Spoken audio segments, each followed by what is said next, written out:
ते जाणून घेऊयात। आपण पाहतो की या ठिकाणी हे पोलीस अधिकारी आहेत, संबंधित प्रशासनातले अधिकारी आहेत, त्यांच्याशी ते चर्चा करत आहेत आणि या संदर्भात जो खेळण्याचा ग्राउंड आहे हा एक ऐतिहासिक ग्राउंड म्हणून शहराची ओळख आहे आणि याच मैदानावरती हे सभागृह बांधलं जात आहे, बांधकाम केलं जातं। नेमकं काय आहे सभागृह काही बांधत येते वक्फ बोर्डाचं ऑफिस बांधत आहे। आता महाराष्ट्रामध्ये 93,000 एकर वक्फ बोर्डाची जमीन आहे। आपल्या शहरामध्ये खूप वक्फ बोर्डाची जागा आहे, आजही उपलब्ध आहे। मग त्याच्यावर तुम्ही हे का बांधत नाही आहे? आता मी वक्फ बोर्डाचे चेअरमॅन जे ज्यावेळी हे इथे स्टेडियम व्हायला पाहिजे आमची मागणी होती, तर याच्यासाठी एनओसी देण्यात आला होता की आपण स्टेडियम इथे तयार करणार आहे। त्याचं सगळं प्रपोजल अब्दुल सत्तार जेव्हा मायनॉरिटी मिनिस्टर होते त्याचं सगळं प्रपोजल तयार करण्यात आलेलं आहे। फंडिंगसाठी आम्ही वाट बघत आहे।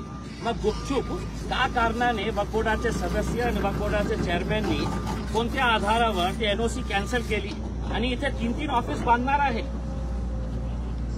हे जागा जे आहे आमखास मैदान, याच्यावर दररोज कोणता ना कोणता टुर्नामेंट व्हायचं। फुटबॉलचे खेळाडू इथे, क्रिकेटच्या टुर्नामेंट इथे व्हायचं। आता एक्झिबिशन लागलेली आहे लहान मुलांसाठी। आता शिल्लक काही ग्राउंड राहिलेले आहे आणि त्याच्यावरही तुम्ही याचा डोळा टाकलेला आहे। वक्फ बोर्डाची जबाबदारी हे होती की जे आज सरकार हे कट रचत आहे, वक्फ बोर्डाची जमिनावर जे डोळा टाकत आहे त्याचं संरक्षण करण्यासाठी वक्फ बोर्डाची जबाबदारी होती। आणि वक्फ बोर्डाच असा प्रकारचा धंदा करत असेल तर मी थेट आरोप करत आहे की कोणत्या आधारावर तुम्ही हे गुपचूप काम सुरू केलेलं आहे।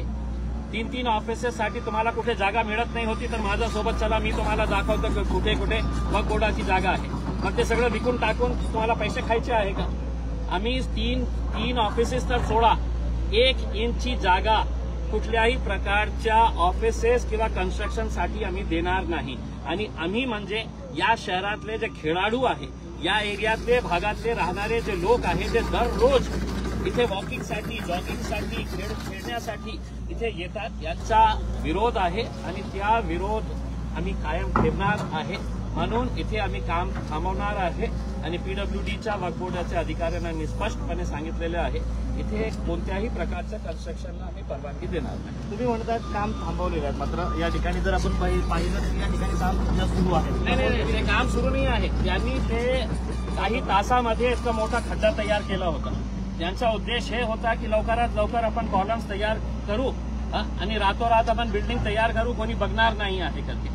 जे खड्डा त्यांनी केलेला आहे ते खड्डा बुजवण्याचं काम आम्ही करायला लावत आहे त्यांना। एकदा खड्डा बुजवला तर हे सगळं गाड्या आम्ही इथून पाठवणार आहे आणि हे गाड्या नाही गेल्या आणि उद्या काही झालं तर आम्ही स्पष्टपणे सांगतो की लोकांमध्ये राग आहे, एक चीड निर्माण झालेली आहे। फक्त या ग्राउंडच्या बाबतीत बोलत नाही आहे, खेळाचे मैदान कमी होत आहे। रोशन गेटच्या समोर गिरवीचा ग्राउंड आहे, तिथे एक फुटबॉल स्टेडियम व्हायला पाहिजे, फुटबॉल ग्राउंड व्हायला पाहिजे। या कमिशनर श्रीकांत साहेबांच्या सोबत आम्ही गेलो होतो आणि त्यांना सांगितलं होतं की साहेब नाही तर मुलं काय करत आहे, मोबाईलवर बसत आहे, दुसऱ्या ज्या वेगळ्या प्रकारच्या एक त्यांना हे सवय लागलेली आहे त्याच्यामध्ये त्यांचा हे वेळ जात आहे।